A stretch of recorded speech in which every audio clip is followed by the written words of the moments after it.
It's a given. You cannot handle some situations as easily as you can handle some others. In a difficult situation, you're totally a child. You're full of emotions. You would say the child is in control. You might feel it is the end of the world. You can't really do too much, but you might be able to do a very little bit, a small bit. Take small steps. The first step would be to do the bare minimum. Call out for help. For example, when you fall down, you can't do anything, but maybe you can just cry out so that somebody might hear your voice and come looking for you. Maybe that's the very bare minimum that you can do. You could call a friend, maybe.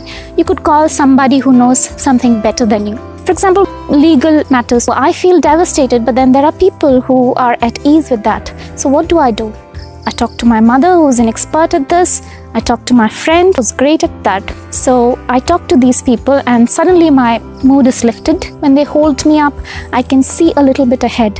And then my brain might start functioning as to what to do. The second step would be to keep away from voices that pull you down. Take enough steps to reach a place of safety where there are no wild animals. Just to draw a comparison, all those negative voices, like for example, you fail in something. So those voices that say, he's a duffer, he's stupid, you shouldn't give ear to that. Those who are not in their adult frame of mind would either chastise you or speak negatively about you. So those are like wild animals. Keep away from them.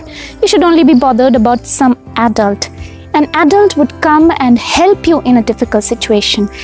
The third step is to develop or to connect with your adult perspective of the world and the adult perspective of difficulties in life.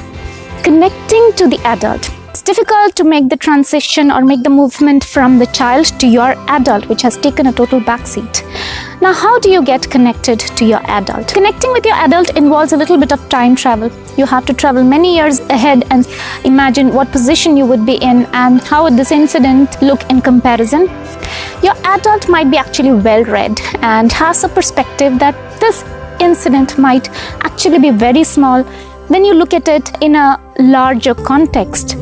Your adult knows that someone who cannot handle failure is not really worthy of success. You could also travel many centuries back and look at this failure or look at this breakup, tragedies, abuse in that context. Like, how important is that? If you look at the wildlife context where there's danger around you, if you come out of something alive, then that's a great thing.